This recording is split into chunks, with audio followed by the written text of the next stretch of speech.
Tonight on Q2, a Billings construction site comes crashing down. We don't see it very often during construction. We'll take you inside the shocking moments this building collapsed and give you a bird's eye view of what's now left behind. Plus, nowhere to go. Well, I just hang back there because I really can't go anywhere. And yeah, we're locked in here. Flash flooding washed away a private road in Roundup. Now nearly 2 weeks later, residents remain stranded and in need of help and locked out. You know, we're all kind of suffering from craving to be at our cabins. 366 days after the historic floods, East Rosebud Lake is still nearly impossible to get to. The MTN News starts right now. From Montana's news leader, this is the MTN 530 News. Good evening, everyone, and thanks for joining us on this Tuesday. I'm Russ Riesinger. Our top story tonight, 7 Roundup families remain cut off from civilization after their private road is damaged by flash flooding. And now nearly 2 weeks later, they're pleading for help from the community because the county claims it's not their problem to fix. Tonight, our Haley Monaco speaks with frustrated residents. For over a week now, residents in 7 homes have been stuck because this behind me here was once a road that had been washed away in floodwaters. And now this small community is asking for help. This is the only way out. The only way out. Wiped away. Just outside of Roundup on Bender Road, flash flooding on June 1st put this community underwater. We had over 6 inches of water in an hour. That water destroying parts of Bender, Kelly, and Log Cabin roads. But the biggest issue is that Log Cabin Road and Bender no longer connect, leaving residents like Paul Fredericks stuck. Well, I just hang back there because I really can't go anywhere. And yeah, we're locked in here. People don't like being locked in. They like the freedom to be able to go to town whenever they want to. Samantha Nix isn't locked in, so she has been bringing food, water, and essentials to those families that need it, but she isn't able to do it all. We have our neighbors out here with our itty-bitty tiny bobcats and skid steers trying to repair a 20-foot gap. It's kind of crazy that in 12 days nobody has come in and offered to really help these guys. The roughly 20 residents, about half of whom belong to an Amish community, were told that because these are private roads, they are solely responsible for fixing them. They say they've already put nearly $10,000 of their own money towards renting equipment and buying materials, but they still need more. We don't want to ask for help,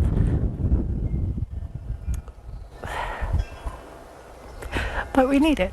The residents are looking for donations of cement mix, boulders, and crushed gravel to try and rebuild their access to freedom. Anything that anybody can do to help us, we would really appreciate. In Roundup, Haley Monaco, MTN News. The new natural gas-fired power plant in Laurel is back on for now.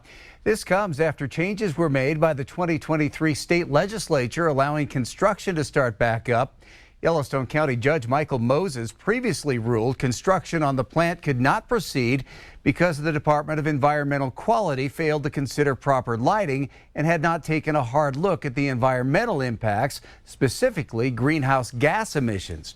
But now a case at the Montana Supreme Court and new law changed the legal landscape, basically prohibiting the DEQ from considering greenhouse gas emissions when issuing air quality permits. According to the Daily Montanan, those changes have caused Moses to vacate his order, and Northwestern is able to restart construction on the $250 million plant. A major Billings construction project crumbles to the ground. Take a look at this. It was all captured on camera. The building near Avenue C and Shiloh Road collapsing. Well, amazingly, no one was injured. Tonight, our David J. takes us inside the scary moments, speaking to people who saw and heard it happen. Viewers told us about this building under construction that collapsed. Some people are out here speculating and checking it out on what may have happened. And we did get a chance to talk with some people who heard and saw what happened and saw that some of the workers that were on this project did get out safely. This is the moment the unthinkable happened. An approximately 9,000 square foot commercial building under construction in this complex just off Shiloh Road came tumbling to the ground Monday afternoon. Once it all hit, it was loud. Yeah, it was big, and dust and wood just kind of came out. The sound of tens of thousands of dollars worth of materials collapsing also caught the attention of Cassidy Wallace, who was working nearby. I I heard it at first. I just thought it was thunder, and then I looked up and everything was just coming in. The next day, construction experts came to survey the damage, as well as neighbors who were curious and concerned. I just watched them set up the truss yesterday. Had like 10 guys over here in a crane setting the truss. And then this morning when I drove by, I don't know what happened. City building inspectors are now investigating what caused the collapse, but some have some initial theories on what may have happened. It looks like when the trusses were placed on top of the building structure, they possibly weren't properly braced or braced enough, and caused them to fall over. And it looks like all of the roof trusses have fallen, which caused some of the wall structure to also be damaged. Jessica Fusta says it's likely that very little of the material will be now reusable when construction resumes. Her first concern is to make sure the area is safe. We're working on contacting the owner to get a fence put up around the site, just so that we wouldn't have anyone coming in here and possibly getting injured. Those working nearby are just amazed no one was injured. Most of them were pretty calm. I think a few of them were kind of shocked. They were off to the side, and of course they were devastated. There's no estimate on the cost of the damage or when crews will restart construction. In Billings, David J., MTN News.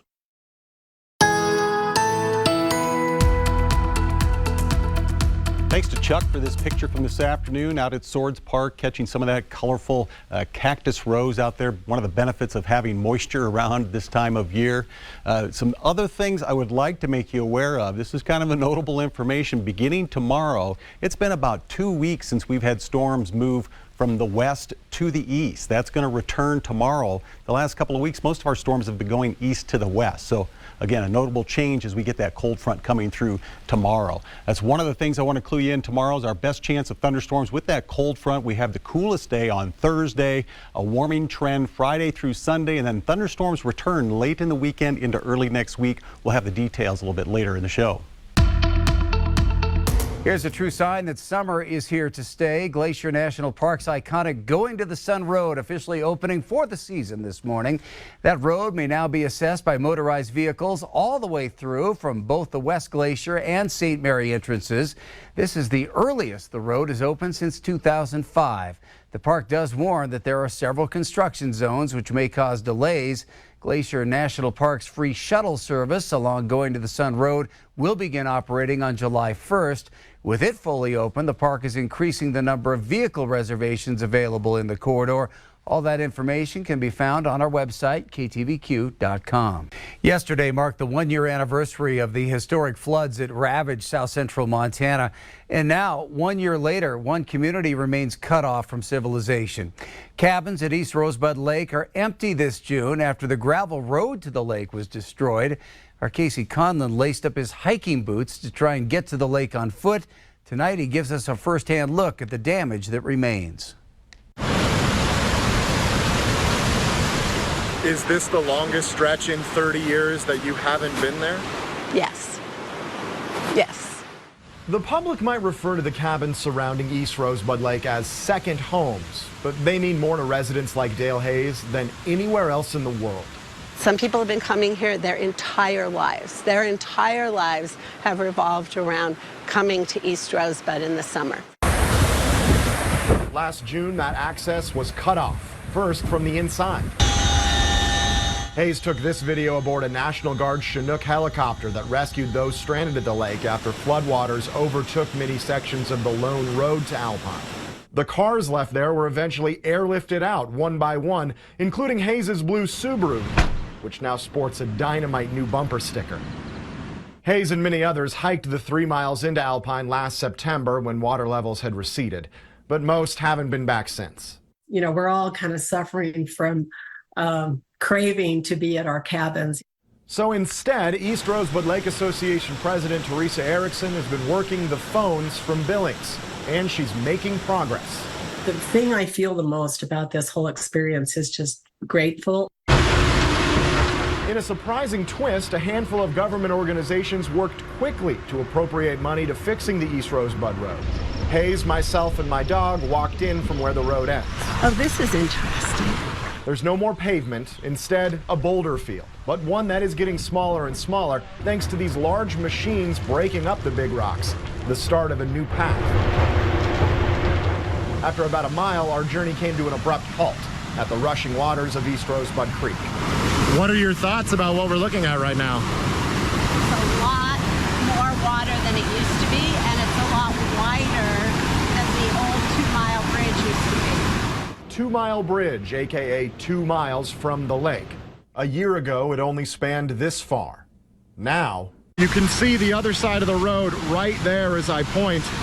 The construction crews on site say they're a couple of weeks away from putting together the pieces of this new bridge and rolling it across. Though full access to the lake is still likely months away, it's the biggest hurdle left to giving one of Montana's true gems back to the people. For people from the surrounding area, coming to East Rosebud is also where they've been camping, where they've been fishing, where they've accessed this incredible wilderness. And to not be able to do that is difficult. When tragedy happens, often people really rise to the occasion, and that's certainly been the case here. It's becoming a familiar story. Well, still to come on the MTN 530 News here on Q2 as the Shrine Stars get ready to hit the field on Saturday. We'll take you to the stars inside the hospital, highlighting the work they do and the lives they save. That story's next. And later. I'm Kelsey Marison, here with an update on how the Billings Public Library is bringing more books to the community. Stay with us for more. From Montana's news leader, you're watching the MTN 530 News. This Saturday, Butte will play host to the 76 Montana East-West Shrine Game. The annual event features some of the state's top football players and serves as a chance to raise money and help make the public aware of the expert orthopedic and burn care available at the Shriners Children's Hospital in Spokane. Well, all this week we've been featuring stories from some of the families impacted by the work of the Shriners. In tonight's Your Health Matters, we meet Grant. I am Grant and I'm from Great Falls, Montana. I've got bilateral club feet. It means that my legs were turned in when I was born. So when I was little, I got surgery on my heels. They put casts on my legs all the way up to my thighs. At Shriners Hospital, I really like Coco the nurse, Dr. Baird, and Peter who did my brace. Coco's really silly, and Dr. Baird, he's taken care of me since I was little, and Peter's got me my orthotics and my braces. Soon I'm gonna get surgery when my feet are all done growing, and they're gonna try to reset my bones, because they're probably gonna have to physically break my legs to do this, so I'm gonna have surgery to straighten them out. To straighten them out. Yeah. And hopefully I'll be able to walk a little bit straighter. I like to play basketball. Without the help from Shriners, I wouldn't be able to play basketball or any other sports. We are so grateful for the Shriners Hospital and what they've been able to do with him, and the local Shrine group helping us with travel expenses and lodging has just been a lifesaver. There have been times we've made 3 trips in a month out to Spokane to go to treatments. Our family truly believes that he walks because of the Shrine Hospital. You can help make a difference with a donation to the Shriners online at mtshrinegame.org.